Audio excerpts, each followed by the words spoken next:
بسم الله الرحمن الرحيم. السلام عليكم ورحمة الله وبركاته. الحمد لله وحده والصلاة والسلام على من لا نبي بعده أما بعد.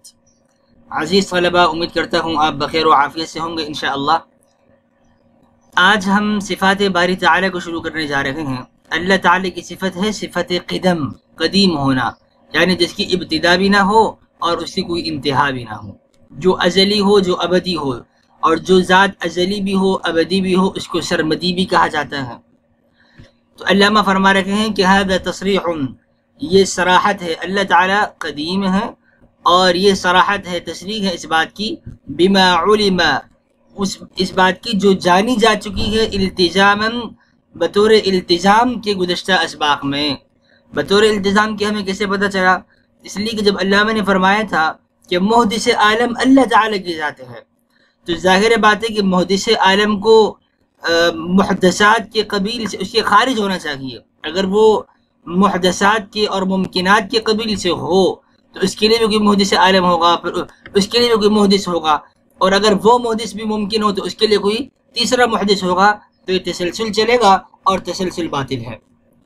تو وہاں ہم نے التزاماً جانا تھا کہ اللہ تعالیٰ واجب ہیں، واجب الوجود ہے، آپ کا وجود ذاتی ہے، خانہ ذات ہے، عطاء غیر نہیں ہے۔ تو جو ذات واجب ہو، جس کا وجود ذاتی ہو، وہ قدیم بھی ہوتی ہے، یہ ہم نے التزاماً پیچھے پڑھ لیا تھا، جان لیا تھا۔ لیکن یہاں پر علامہ نے اس کی تصریح فرما دی کہ یہاں صراحت کی جا رہی ہے اس بات کی جس کو آپ التزاماً جان چکے تھے، اور وہ صراحت اس بات کی ہے کہ اللہ تعالیٰ کی ذات قدیم ہے۔ اللہ تعالیٰ کی ذات قدیم ہے۔ قدیم کا معنی یہ ہے جس کی کوئی ابتدا ہو اور نہ ہی اس کی کوئی انتہا ہو، اسے قدیم کہا جاتا ہے۔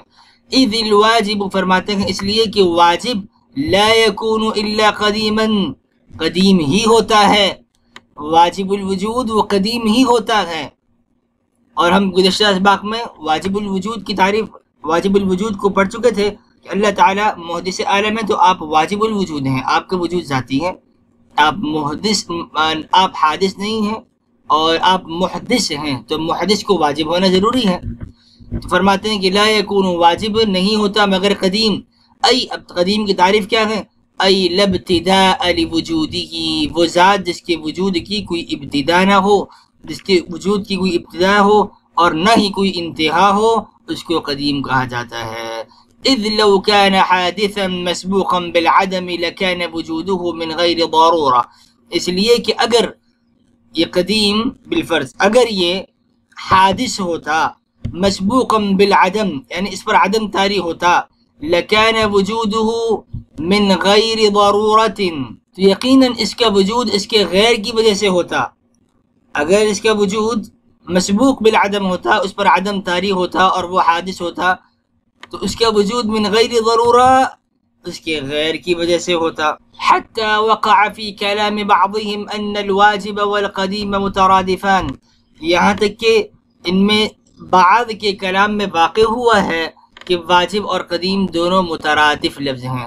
مترادف کا معنی یہ ہے کہ دو الفاظ الگ الگ ہوں، ان کا معنی ایک ہو، دو مختلف الفاظوں کا معنی کا اتحاد کرنا، اتحاد فی المفہوم، اس کو ترادف کہا جاتا ہے۔ جب الفاظ الگ ہو جائیں اور معنی ایک ہو، اس کو ہم مترادف لفظ مانتے ہیں۔ جیسے آپ کہتے ہیں جلوس اور قعود، تو جلس، قاعد، دونوں الفاظ الگ الگ ہیں لیکن دونوں کا معنی یہ ہے کہ بیٹھ جاؤ، بیٹھنا، اجلس، اقعد، بیٹھ جاؤ۔ لیکن علامہ فرماتے ہیں کہ یہاں پہ ترادف کا معنی لینا یہ ٹھیک نہیں ہے۔ لیکنہ لیس بمستقیم، یہ تعریف اور یہ ترادف کا قول اختیار کرنا اور یہ تعریف کرنا کہ بھئی واجب اور قدیم دونوں لفظ باہم مترادف ہیں، الفاظ الگ الگ ہیں اور دونوں کا معنی ایک ہی ہے، یہ درست نہیں ہے، لیس بمستقیم، ٹھیک نہیں ہے۔ کیوں؟ للقطع بتغایر المفہومین، ان دونوں کے مفہوموں میں اختلاف پایا جاتا ہے، دونوں کے مفہوموں کے درمیان تغایر کے یقینی ہونے کی وجہ سے۔ القطعی، یہ بات یقینی طور پہ معلوم ہے، بتغایر المفہومین، کہ دونوں الفاظوں کا مفہوم الگ الگ ہے۔ تو اب واجب کا معنی کیا ہوا؟ واجب کا معنی یہ ہوا وہ ذات جس کا وجود خانہ ذات ہو، عطاء غیر نہ ہو، جس کا وجود ذاتی ہو.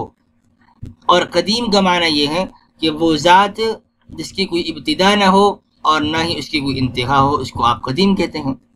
تو دونوں کا مفہوم تو الگ ہو گیا. جب مفہوم الگ ہو گیا تو اس کو ہم ان دو الفاظوں کو ہم مترادف کیسے کہہ سکتے ہیں؟ وَإِنَّمَا الْكَلَامُ فِي التَّسَاوِي بِحَسَبِ الصِّدْقِ، اور کلام تو تساوی میں ہے صدق کے اعتبار سے. تساوی کسے کہتے ہیں؟ تساوی یہ ہے کہ دو الفاظوں کا ایک ہی مفہوم پر دلالت کرنا اور صادق آنا. دو الفاظ ہیں، مثال کے طور پہ حیوان ناطق اور انسان، دونوں کا مصداق متحد ہو گیا. جس مفہوم پر ایک لفظ صادق آ رہا ہو، ایک چیز جس پر صادق آ رہی ہو، دوسری چیز بھی اس پر صادق آ جائے، اس کو آپ تساوی کہتے ہیں. فَإِنَّ بَعْضَهُمْ، ایک تو یہ بات ہو گئی کہ بھئی مترادف لفظ ہیں، جس پر علامہ نے کہا کہ نہیں، ترادف والا قول درست نہیں ہے. دوسرا قول ہوا تساوی کا جو یہاں پر بھی بیان ہوا، اور تیسرا قول ہے عموم خصوص کی نسبت، کہ قدیم کا لفظ قدیم عام ہے اور واجب جو ہے یہ خاص ہے. کیوں خاص ہے اس پر ابھی بحث کرتے ہیں. فَإِنَّ بَعْضَهُمْ، جبکہ بعض علماء نے یہ کہا، عَلَى أَنَّ الْقَدِيمَ أَعَمُّ، کہ قدیم زیادہ عام ہے، لِصِدْقِهِ عَلَى صِفَاتِ الْوَاجِب، چونکہ قدیم کا لفظ صادق آتا ہے اور بولا جاتا ہے واجب کی صفات پر، بخلاف الواجب، برخلاف واجب کے، کہ واجب کا لفظ فَإِنَّهُ لَا يَصْدُقُ عَلَيْهَا، وہ صفات واجب پر صادق نہیں آتا. کیوں نہیں آتا؟ کہ واجب کا معنی یہ ہے کہ جس کا وجود ذاتی ہو، عطائے غیر نہ ہو. اور واجب کا لفظ اگر ہم صفات واجب پر بولیں گے تو تعدد وجبہ لازم آئے گا، اور تعدد وجبہ جب لازم آئے گا تو توحید کے منافی معنی پایا جائے گا. لیکن قدیم یعنی جس کی ابتدا ہو نہ ہی اس کی کوئی انتہا ہو، لفظ قدیم ذات خدا بندی پر بھی بولا جاتا ہے اور صفات باری تعالیٰ پر بھی بولا جاتا ہے. تو حضرت آپ تو تعدد وجبہ سے بچنے کے لیے صفات پر واجب کا اطلاق نہیں کر رہے تھے، اور ابھی آپ صفات پر لفظ قدیم کا اطلاق کر رہے ہیں اور فرما رہے ہیں کہ قدیم کا لفظ عام ہے اور وہ واجب کی صفات پر بھی صادق آتا ہے. تو کیا تعدد قدماء لازم نہیں آ رہا؟ کیا یہ توحید کے منافی نہیں ہے؟ علامہ جواب دیتے ہیں، وَلَا اسْتِحَالَةَ فِي تَعَدُّدِ الصِّفَاتِ الْقَدِيمَةِ، صفات قدیمہ کے تعدد میں کوئی استحالہ نہیں ہے. تعدد قدماء لازم آئے اس میں کوئی صفات میں اس میں کوئی مسئلہ، کوئی استحالہ نہیں ہے. وَإِنَّمَا الْمُسْتَحِيلُ فِي تَعَدُّدِ الذَّوَاتِ الْقَدِيمَةِ، ہاں ذوات قدیمہ میں، ذات میں اگر تعدد لازم آئے گا تو یہ محال ہے. علماء اہل سنہ والجماعہ صفات باری تعالیٰ کو نہ عین ذات مانتے ہیں اور نہ ہی غیر ذات مانتے ہیں کہ تعدد قدماء کے قول توحید کے منافی ہو جائے. جب علماء اہل سنہ والجماعہ صفات باری تعالیٰ کو قائم بالذات مانتے ہیں تو تعدد قدماء یعنی صفات پر اگر لفظ قدیم بولا جائے تو یہ توحید کے منافی نہیں ہے. تو خلاصہ کلام یہ نکلا کہ جن علماء نے ترادف کا قول اختیار کیا یہ قول درست نہیں ہے، یہ بعض علماء کا قول ہے.